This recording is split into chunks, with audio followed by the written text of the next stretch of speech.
ini hari-hari yang mulia. Maka rugilah mereka-mereka yang tidak berpuasa di hari ini.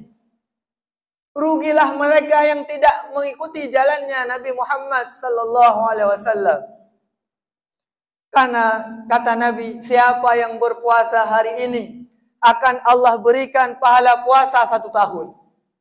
Dan juga siapa yang berpuasa di hari ini, kata Nabi, akan Allah ampunkan dosanya 1 tahun yang telah lalu.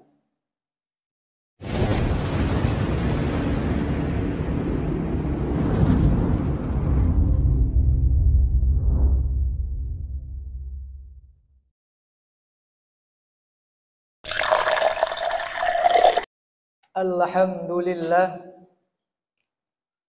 Alhamdulillahilladzi khalaqal insana fi ahsani taqwim wa hadahum ila siratim mustaqim liyakuna min ahlil jannatin na'im.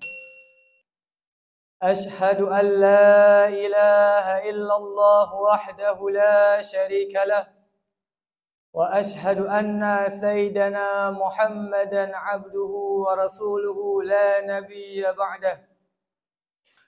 اللهم صل وسلم على سيدنا وحبيبنا وشفيعنا وذخرنا ومولانا محمد وعلى آله وصحبه أجمعين.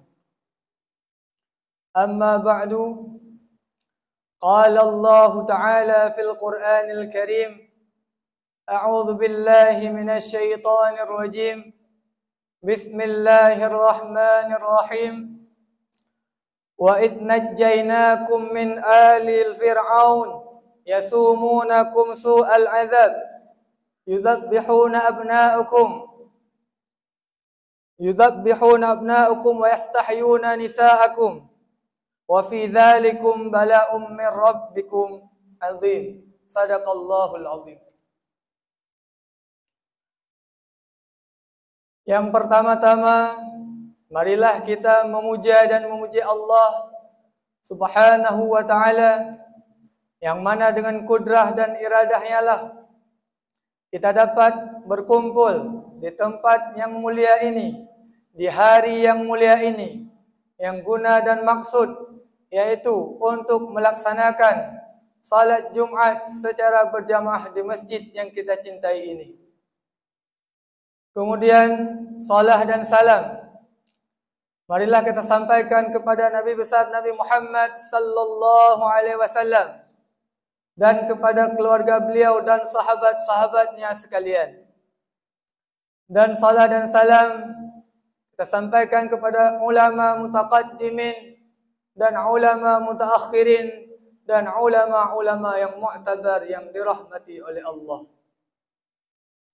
Ta'ziman wa ikraman kepada Abu Imam Syekh Masjid dan kepada seluruh panitia masjid dan juga kepada seluruh remaja-remaja masjid. Kepada ta'zim wa ikraman kepada seluruh jamaah Jumat yang dirahmati oleh Allah. Sembari kita niatkan i'tikaf, marilah kita renungkan padu-padu ayat dan padu-padu hadis yang mungkin menjadi bahan renungan bagi khatib sendiri dan menjadi pelajaran bagi tungku-tungku dan abu-abu sekalian. Jadi pada kesempatan yang sangat singkat ini, khatib ingin menyampaikan satu faedah tentang keutamaan hari Ashura. Hari Ashura adalah hari yang dirahmati oleh Allah.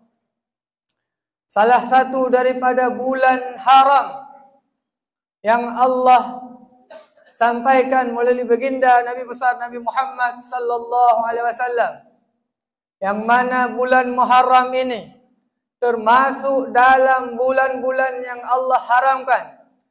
Bagaimana maksud bulan haram? Apabila kita melakukan maksiat di bulan ini, Allah akan lipat gandakan dosa kita Dan begitu pula apabila kita melaksanakan kegiatan ibadah mendekatkan diri kepada Allah di bulan Muharram ini, khususnya di hari Ashura ini, di 10 Muharram ini, Allah lipat gandakan pahala kita yang kita kerjakan ibadah kepada Allah. Jamaah Jumat yang dirahmati oleh Allah, selalu kita katakan setiap Ashura, dan dikatakan oleh guru-guru kita, oleh ulama-ulama kita, di hari Ashura ini, di hari Jumat ini, bertepatan dengan Sayyidul Ayyam, hari yang dimuliakan oleh Allah, bahkan didoakan oleh Rasulullah dan para malaikatnya Allah, siapa-siapa orang yang melakukan amalan-amalan pada hari mulia ini. Tapi ulama sepakat dalam sekian banyak amalan yang disyariatkan oleh ulama-ulama kita, tetapi cuma 2 amalan yang terdapat dalam hadis sahih, pendapatnya kuat tentang amalan di hari Ashura ini. Walaupun banyak sekali amalan di bulan Muharram ini, khususnya di hari Ashura ini, tetapi cuma 2 yang disebutkan oleh hadis Nabi mempunyai dalil yang kuat dan hadisnya juga hadis yang sahih. Mana 2 yang disebutkan oleh Rasulullah dalam hadisnya amalan di hari Ashura ini? Yang pertama kata Rasulullah, as-saum, berpuasa di hari Ashura ini. Kata Rasulullah sallallahu alaihi wasallam, faedahnya begitu besar. Kata Rasulullah, siapa orang yang berpuasa di hari Ashura ini, Allah akan ampunkan dosa dia setahun yang lalu. Nabi bersabda, inni ahtasibu 'ala Allah ayyukaffira sanatal madiyah. Saya berharap kepada Allah, kata Nabi, dengan sebab saya berpuasa di hari Ashura ini, Allah ampunkan yukaffiru dzunuba sanatal madiyah. Allah ampunkan dosaku 1 tahun yang telah lalu. Nabi ini maksum, tidak punya dosa kepada Allah, tapi Nabi meminta keampunan daripada Allah. Karena apa? Karena hari Ashura ini hari yang sangat agung. Maka bagaimanakah kita sebagai umatnya? Maka marilah kita ikuti jalan Rasulullah sallallahu alaihi wasallam. Mana dalil Rasulullah memerintahkan kita berpuasa di hari 10 Ashura ini? Suatu hari Rasulullah sallallahu alaihi wasallam hijrah ke kota Madinah. Beliau berkeliling di kota Madinah. Qadaman Nabiyyu sallallahu alaihi wasallam al-Madinah fara'al yahudu tasumu yauma Ashura. Ketika Rasulullah sedang berjalan di kota Madinah, Rasulullah melihat sekelompok orang Yahudi. Mereka berpuasa di hari Ashura ini. Faqala, maka berkata oleh Rasulullah, ma hadza? Apa yang telah kalian kerjakan ini? Apa yang sedang kalian perbuat di hari Ashura ini? Qalu, berkata mereka itu Yahudi, hadza yaumun salih. Ini adalah hari yang sangat bagus dan sangat mulia ya Rasulullah, kata Yahudi tersebut. Kenapa kata Rasulullah? Hadza yaumun najjallahu bani Israil min aduwihim. Ini hari, kata mereka itu Yahudi, hari dibebaskan oleh Allah Nabi Musa daripada musuh terbesarnya, yaitu Fir'aun laknatillah. Fasamahu Musa. Maka Nabi Musa berpuasa di hari tersebut. Kenapa? Karena bersyukur kepada Allah, diselamatkannya bersama umatnya Bani Israel daripada musuh Allah, yakni Fir'aun laknatillah. Maka kata Nabi, Qala Rasulullah sallallahu alaihi wasallam, "Fa ana ahaqqu bi Musa minkum."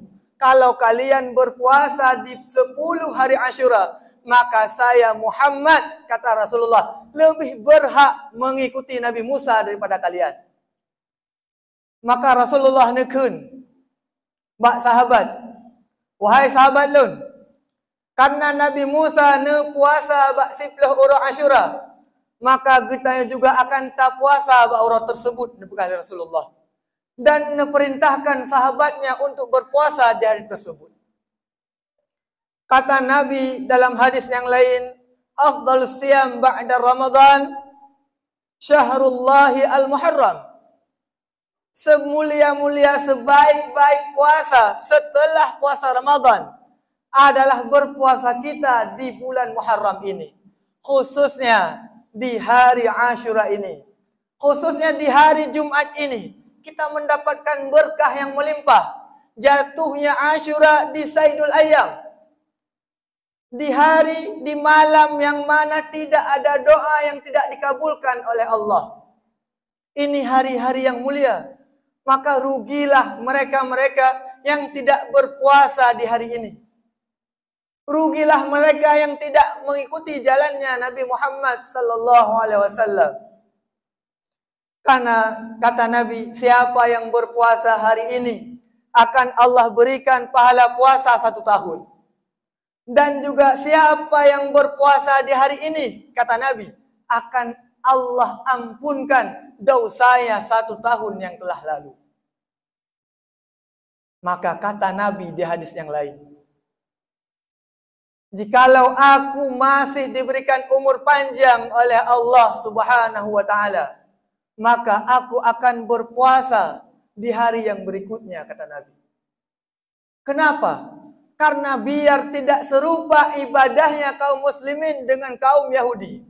Maka ulama berpendapat disunnahkan berpuasa di hari Tasu'a, yaitu bertepatan dengan hari Kamis.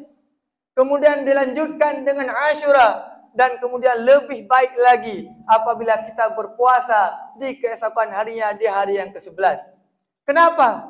Supaya terbeda ibadah kita dengan ibadah kaum Yahudi. Maka rugilah kita yang diberikan kemampuan berpuasa sunnah Asyura, tapi kita tidak berpuasa. Ini bulan agung. Apa yang kita harapkan selain keampunan daripada Allah? Keampunan yang sangat luas. Allah ampunkan dosa kita 1 tahun yang lalu.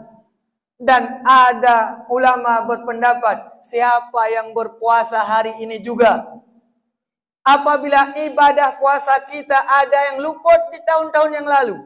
Misalkan kita ada puasa yang tidak sah di tahun-tahun yang lalu. Misalkan Ramadan kita tidak sempurna.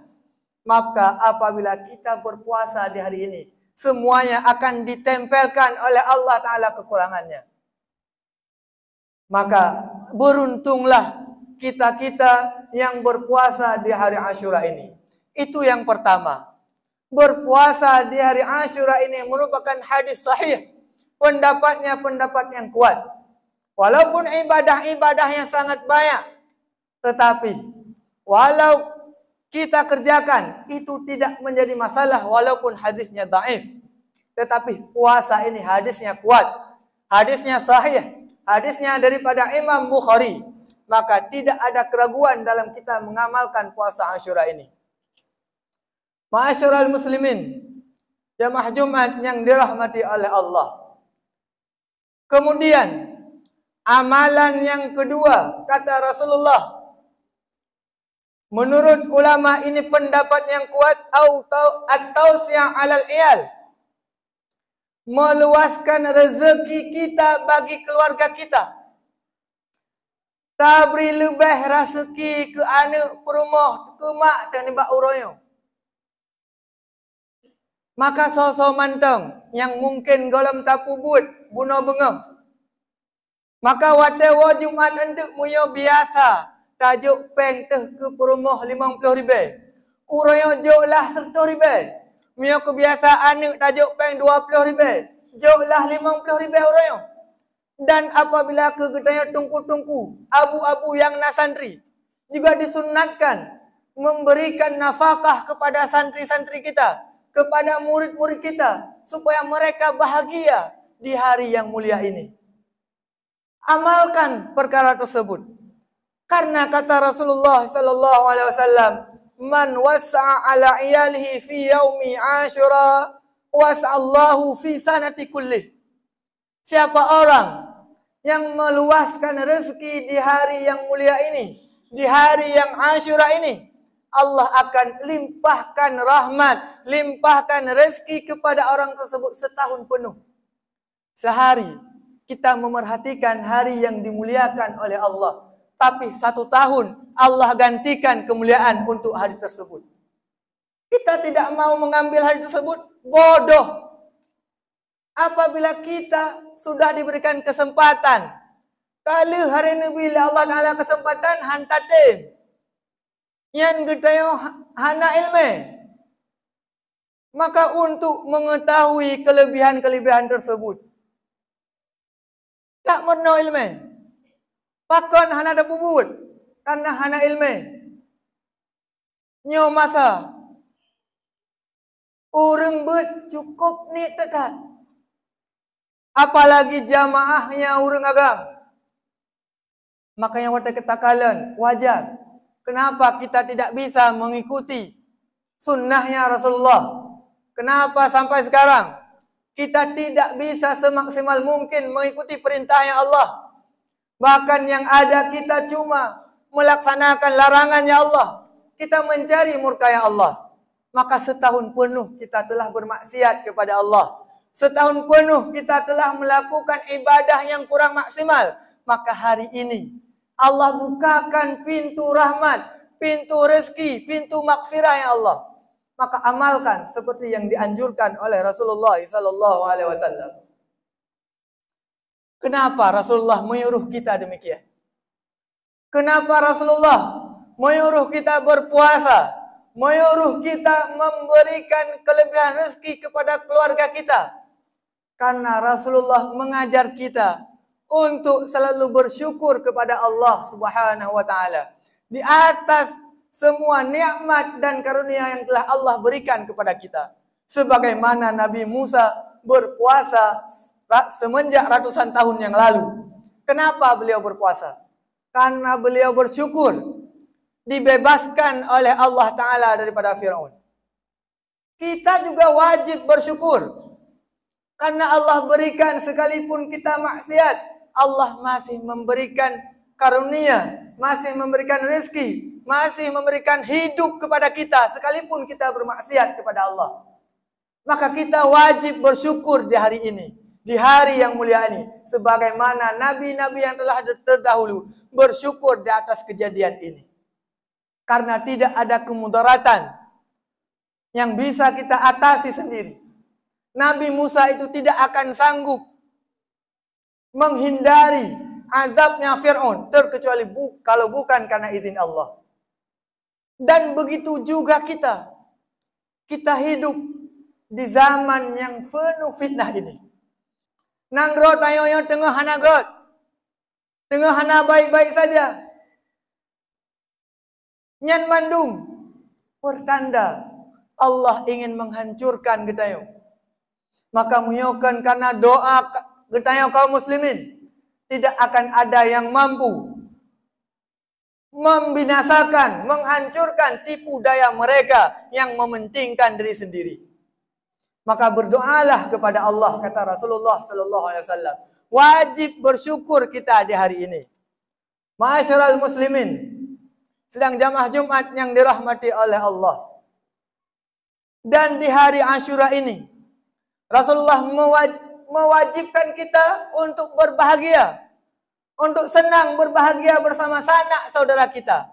Tetapi kaum muslimin sedang jamaah Jumat yang dirahmati Allah. Di hari 10 Asyura ini ada kejadian yang sangat menyedihkan. Di hari Asyura ini juga ada kejadian syahidnya cucu Rasulullah sallallahu alaihi wasallam, al-syahid Sayyidina Husain. Sayyidina Husain syahid di hari 10 Ashura juga. Apakah kita di ketika bertentangan dua perkara antara Rasulullah menyuruh kita berbahagia di hari Ashura ini dan ada perkara yang lain, yaitu syahidnya cucu kesayangan Rasulullah sallallahu alaihi wasallam, apakah kita harus bersedih? Tidak. Kenapa? Karena syariat disuruh oleh Rasulullah untuk berpuasa, bersenang-senang di hari Ashura sebelum kejadian syahidnya Sayyidina Husain. Maka kejadian yang baru tidak bisa merubah hukum yang terjadi pada masa Rasulullah. Maka kita juga disunnahkan untuk berbahagia. Ma'asyiral muslimin, sedang jamaah Jumat yang dirahmati oleh Allah. Sebagaimana contoh kejadiannya, seperti pada malam 17 Ramadan. 17 Ramadan itu malam diturunkannya Al-Quran kepada kita. Kita wajib bersenang, berbahagia.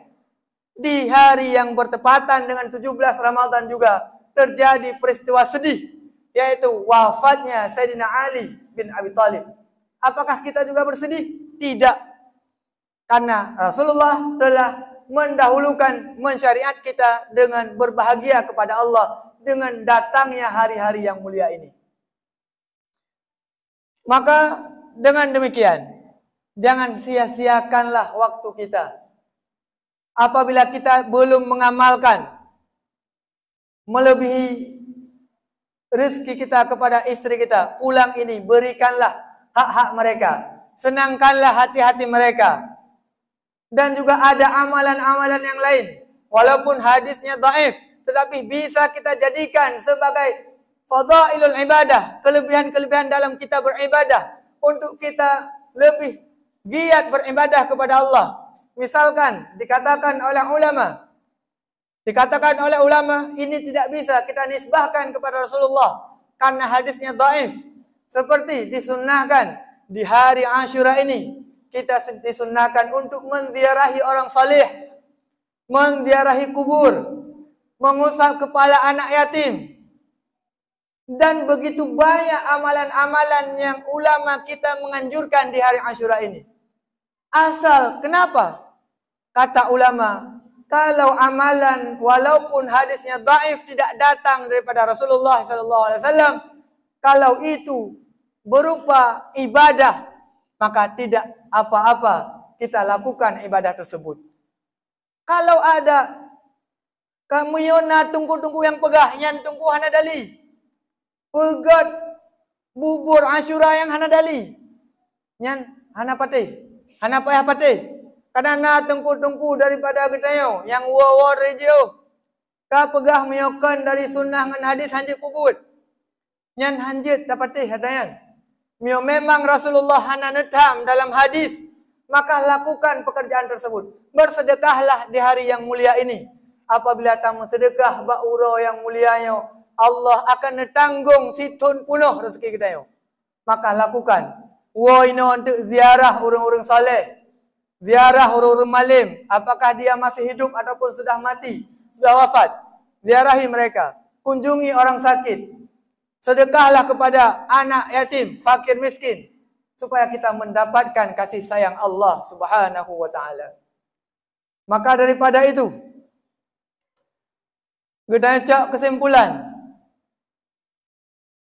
di hari yang mulia ini, maka marilah kita ajak orang-orang terdekat tayo. Karena kata Rasulullah, ajaklah orang-orang terdekatmu mendekat kepada Allah Subhanahu wa taala. Karena apabila ia melakukan apa yang engkau ajak, maka pahala yang ia kerjakan, maka akan diberikan oleh Allah kepada kamu tanpa dikurangi sedikit pun. Maka tawoino, tajak sanak saudara. Karena yang jid ketugas pendakwahnya kan tungku-tungku mendang.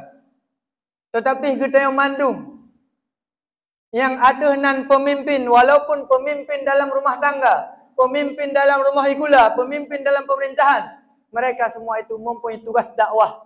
Maka baik sagai-sagai fikir, tugas dakwah yang cuma na di jaro tunggu, yang salah. Kita juga po rumah, kepala keluarga wajib tayu anak-anak tu untuk sembahyang, untuk doa kepada Allah, tayu puasa. Dan juga menyo tayu kepala ikula. Yang juga nah hak dakwah, tayu murid-murid tu menyo terus wata azan untuk sembahyang. Getayo yang kadang jiat ke bos toke-toke. Yang menyo nah katro wata sembahyang tayu karyawan sembahyang tempat wate. Yang merupakan dakwah tayu kepada Allah. Baik tapi ke dakwah yang buat tengku, hek tak tengku lagi. Makanya baik tajuk tugas dakwah ke tengku mandum-mandum, tajuk bacuk-bacuk sapau demi kemakmuran nanggro bertanya bersama. Maka mungkin hanya etnolah nasihat singkat yang dapat Al-Fakir sampaikan. Lebih dan kurang ulun tuan lakai maah jino tatamang dalam rukun dua al-khutbah.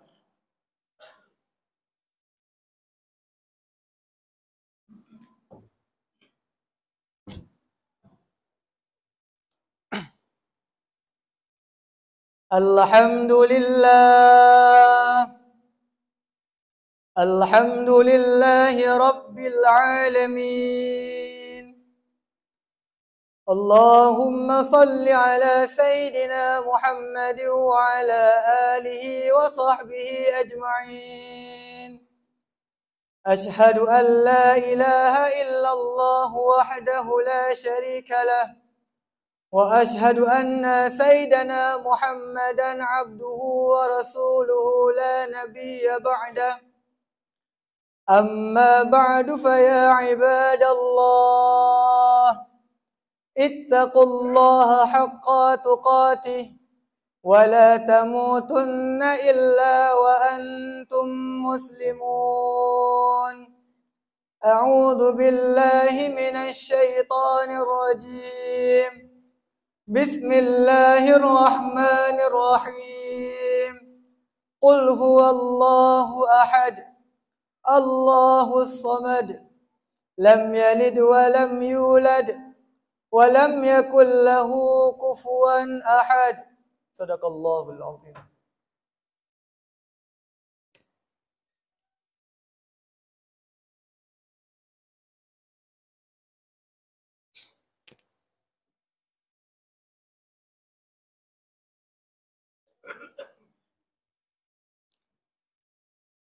Alhamdulillah.